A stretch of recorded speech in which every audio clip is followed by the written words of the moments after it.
Hey, what's up guys, Max Anderson here from the Pentagon Studios. Welcome to the first episode of Things Explained, the series where I explain common misunderstandings and paradoxes. Today, we clear why your phone has better specifications than my professional camera and still produces worse images. So let's get started. Oh man, quarantine hair is getting a little long, but we will fix that.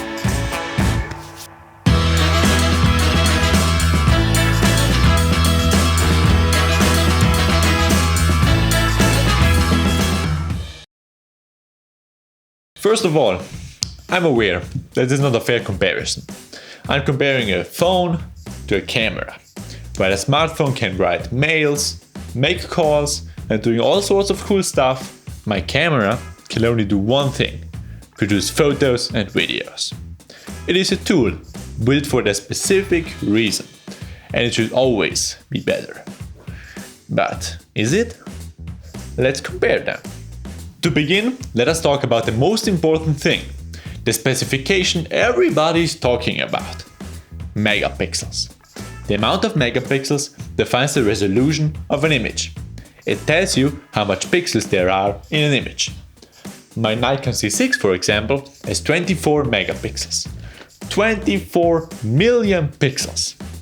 In my opinion, that sits right at the sweet spot between high resolution and acceptable file sizes. When we compare that to the Samsung S20 Ultra, for example, which has 108 megapixels on the main camera, we should expect a better image. But it isn't so. Even when compared to the iPhone 11 Pro, it is better. We just produce huge file sizes, but not a better image. It's even worse in some scenarios, because more parameters define the quality of an image.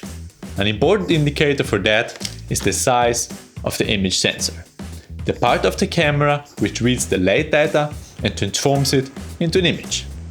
Generally talking, when the sensor is bigger, the background blur or bokeh is softer and the light sensitivity increases. Light sensitivity is important for low light situations, to take good photos when light conditions are weak. At night, for example. Simply speaking, the light sensitivity is greater when each pixel on the sensor has more space.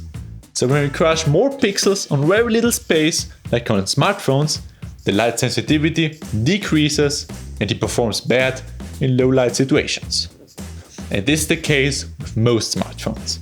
The sensors are tiny little and the pixel density is uncomfortably large. This results in a very little pixel size. In numbers, that means that the pixel of the main camera of the S20 Ultra has only 13% of the size of a pixel on my camera. Light sensitivity, adieu. My Z6 has a full frame sensor, which means the sensor is 24 by 63 mm large. And when we compare that to the Apple iPhone 11 Pro, an amazing camera by the way, we can see that the sensor of the iPhone has only 2.2% of the surface of a full-frame sensor. Now, we can probably understand why the Z6 outperforms the iPhone in every way when we consider pixel density. Next up, we have video recording capabilities. On the one side, we have smartphones, which can record 4K at 60 frames a second, or the Samsung S20 Ultra, which records up to 8K, a resolution where even cinema cameras currently max out. On the other hand, we have the Z6, which records 4K 30 frames a second. Not impressive. The reason for that is once again the sensor and the processing power. The sensor of a smartphone doesn't read out as much information as a professional camera, so the data rate is smaller, it can process more of it and reach higher video specs. Furthermore, generally talking, smartphones have more processing power than most cameras. Now they're getting always better with, for example, the Canon R5. On smartphones, the loss of information causes also a loss in quality. Less information results in more noise, false colors, and a weaker image. This is the reason why a professional camera which records only Full HD outperforms an 8K smartphone camera. But enough of criticizing smartphones. Now we come to the weak point of professional cameras: software. Manufacturers like Apple or Samsung have become so good at developing and optimizing software for cameras. Just when we take a look at the improvements in faking bokeh, the developments are impressive. Bokeh, or background blur, is caused by the reduced depth of field. Only the subject is in focus, the fore and the background not. That causes in a very pleasant and professional image, because the eye is guided to the subject instead of being distracted by other objects. The depth of field is defined by 3 parameters: focal length, sensor size, and aperture. On smartphones, we can't get higher focal lengths due to the lack of space. We can't implement a bigger sensor, and a wide open aperture, which is possible and we can have in smartphones, that doesn't help to make up the weakness of the other 2 parameters. So the engineers are going the other way. They are faking the bokeh by masking out the subject and decreasing the sharpness of the rest with software tweaks. And it works stunningly good, for photos at least. This is the power of software, and they are using it also to improve image quality and color reproduction.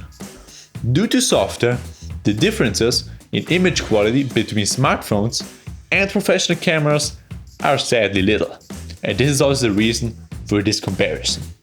When I would show you 2 pictures of the same thing, one shot with a phone and the other with a camera, I guarantee you that most of the people can't tell the difference.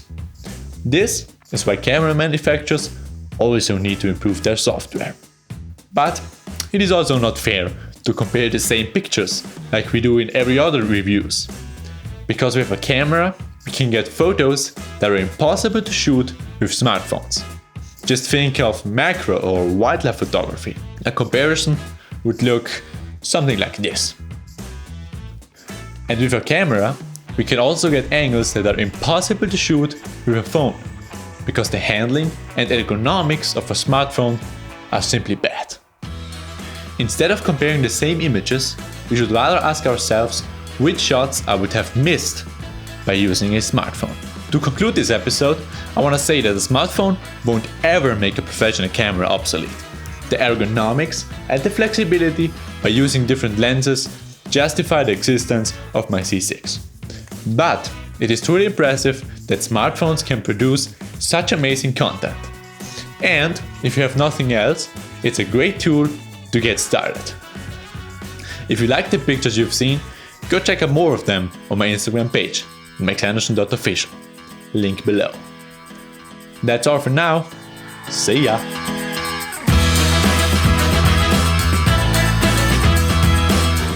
In an image.